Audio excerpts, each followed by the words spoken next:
So hello everyone, welcome to Dark Death. आज की कहानी हमारी बहुत खास होने वाली है।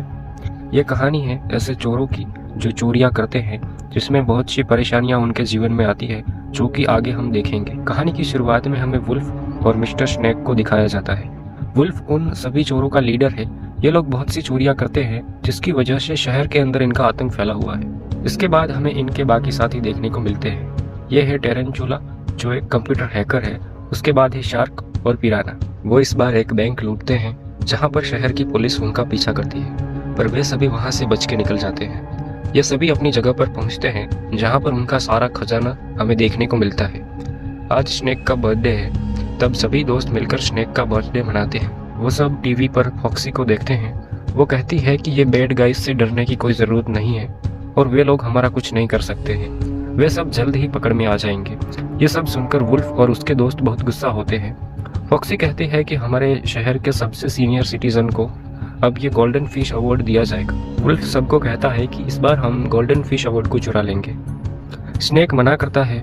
वो कहता है कि सिक्योरिटी की वजह से एक खतरनाक चोर क्रिम्सन फॉग को भी वहां से खाली हाथ जाना पड़ा था, जो इसे चुरा नहीं पाया था, तो हम क्या ही कर लेंगे। वुल्फ गोल्डन फिश को चुराने की प्लानिंग के बारे में सबको बताता है और कहता है कि गोल्डन फिश बैक स्टेज में होगी। इसको चोरी करने के लिए पहले हमें म्यूजियम के अंदर जाना होगा। गोल्डन फिश एक हाई सिक्योरिटी कमरे में बंद है। वहाँ का दरवाजा सिर्फ फॉक्सी की आंखों से ही खुलता है। सभी टीम के मेंबर्स हुलिया बदल के वहाँ पहुँच जाते हैं। वहाँ पे हम देखते हैं कि प्रोफेसर रेड कारपेट के जरिए अंदर आ रहा होता है। वुल्फ फॉक्सी से थोड़ी बातचीत करता है और उसकी रिंग चोरी कर लेता है। उसके बाद वुल्फ सिक्योरिटी गार्ड को धक्का देता है और उसका आइडेंटिटी कार्ड चुरा लेता है। बाद में वुल्फ एक बूढ़ी औरत को देखता है। उसके बैग के अंदर काफी सारे पैसे थे। वुल्फ उसे चुराने के लिए जैसे ही आगे बढ़ता है कि वो बूढ़ी औरत गिरने वाली होती है, तभी वुल्फ उसके बैग में हाथ डालता है। तभी वो बूढ़ी औरत वुल्फ की वजह से बच जाती है। तभी हम शार्क को देखते हैं, जो सभी का ध्यान भटकाने के लिए सबके बीच डांस करता है। दूसरी तरफ हम वुल्फ और पिराना को देखते हैं, जो सिक्योरिटी रूम के अंदर बाहर खड़े होते हैं। उसके पास फॉक्सी की पिक्चर थी, जिस वजह से दरवाजा खोल लेते। वहीं फॉक्सी स्टेज पर सबको बताती है कि आज से हजारों साल पहले हमारी पृथ्वी पर एक उल्का पिंड गिरा था। उसकी रिसर्च करने के लिए हमारी मदद प्रोफेसर मार्मलेड ने की थी। फॉक्सी मार्मलेड को स्टेज पर बुलाती है। वहीं स्टेज के पीछे वुल्फ की गैंग गोल्डन फिश को चुराने लगती है और ये लोग इसमें कामयाब होते हैं। ये सब यहाँ से निकलने ही वाले होते हैं, तभी एक गार्ड उसको पहचान लेता है और सभी गार्ड उनको पकड़ने के लिए टूट पड़ते हैं। ये सब पकड़े जाते हैं। तभी वुल्फ फॉक्सी से कहता है कि हम सब सुधरना चाहते हैं, एक हमें मौका मिलना चाहिए। तभी मार्मलेड इन सबको सुधारने के लिए कहता है। पुलिस वाले इन सभी को मार्मलेड के हवाले कर देते हैं।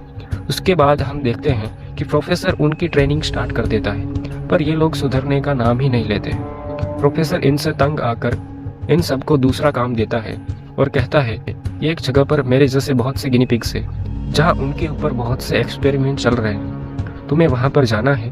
और ये सब लोग वेश बदलकर वहां पर पहुंच जाते हैं। तभी हम स्नेक को देखते हैं, जो बहुत सारे गिनी पिग्स को देखता है और उन सबको खा जाता है। जहां और वुल्फ स्नेक के पेट से सारे गिनी पिग्स को बाहर निकाल देता है और सभी गिनी पिग्स भाग जाते हैं। वहां पे फॉक्सी होती है और सोचती है कि इन लोगों ने तो सब चौपट कर दिया। इसके बाद वुल्फ की टीम आपस में ही झगड़ने लगती है। फॉक्सी वुल्फ को कहती है कि अब तुमको सुधरना चाहिए।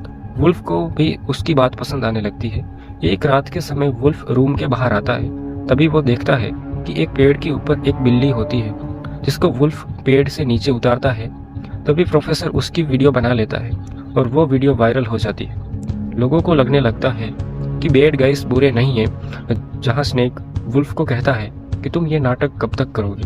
वुल्फ कहता है कि ये तो सिर्फ नाटक है, अब हम जल्द ही चोरियां करेंगे। नेक्स्ट डे प्रोफेसर सबको म्यूजियम के अंदर बुलाता है और सबको कहता है कि वहाँ म्यूजियम के अंदर ट्रॉफी होगी। ये सब लोग प्लानिंग करते हैं कि प्रोग्राम में ये लोग ट्रॉफी को चुरा लें। जहाँ पर हम वुल्फ को देखते हैं, जो सबको देखकर अपना इरादा बदल देता है। तभी वहाँ पर लाइट चली जाती है। जब लाइट आती है तो वहाँ पर एक कीमती मिट्योर की चोरी हो जाती है। सबको लगता है ये सब बैड गाइस ने किया है और उन्हें पुलिस वैन के अंदर डाल दिया जाता है। तभी वहाँ पर प्रोफेसर आता है। वो कहता है कि मिट्योर की चोरी मैंने की है, तुम तो बस एक जरिया थे और तुमने जो बूढ़ी औरत को बचाया था वो कोई और नहीं मैं ही था। तभी बैड गाइस की टीम को एक आइलैंड के अंदर बंद कर दिया जाता है। वुल्फ ने पहले ही फॉक्सी को एक मैप दिया था। फॉक्सी जब वहाँ पर उस जगह पर पहुँचती है तब वो वहाँ पर देखती है कि इनका तो बहुत सारा खजाना यहाँ पर पड़ा है। फॉक्सी को ये देखकर लगता है कि इन लोगों के पास तो पहले से ही काफी सारा सोना और पैसे हैं, ये लोग भला चोरी क्यों करेंगे। फॉक्सी को लगता है कि वुल्फ एक अच्छा इंसान है। दूसरी तरफ ये लोग आपस में ही झगड़ा करने लगते हैं। स्नेक वुल्फ के साथ झगड़ा करता है और कहता है तुम्हारे अच्छे बनने के चक्कर में ये सब हो रहा है। दोनों खूब लड़ते हैं।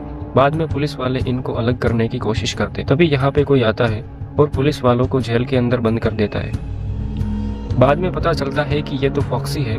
वो कहती है कि पहले मैं भी सबसे बड़ी चोर थी, एक दिन पकड़े जाने की वजह से मैंने ये रास्ता ही बदल दिया। फॉक्सी बैड गाइस की टीम को वहां से लेकर जाती है। फॉक्सी कहती है कि चोरी करने वाले का मुझे पता है, चोरी प्रोफेसर ने ही की है और अब मुझे प्रोफेसर को पकड़ने में तुम्हारी मदद चाहिए। तभी सब वुल्फ पर गुस्सा होते हैं और कहते हैं कि यह सब तुम दोनों की वजह से हुआ है। वो सबको छोड़ के चले जाते हैं पर वुल्फ फॉक्सी का साथ नहीं छोड़ता है। सब घर पे पहुंचते हैं तब देखते हैं कि हमारा खजाना तो यहाँ है ही नहीं। सब वुल्फ के ऊपर गुस्सा होते हैं कि उसकी वजह से अब कुछ नहीं बचा।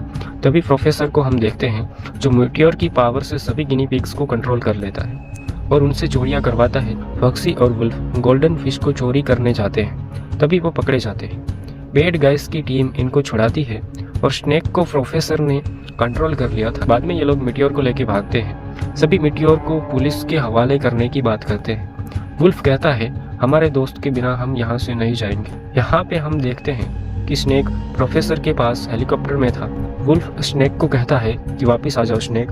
प्रोफेसर मीटियोर की पावर से सभी गिनी पिग्स को सबके पीछे छोड़ देता है। तभी प्रोफेसर स्नेक को नीचे फेंकता है।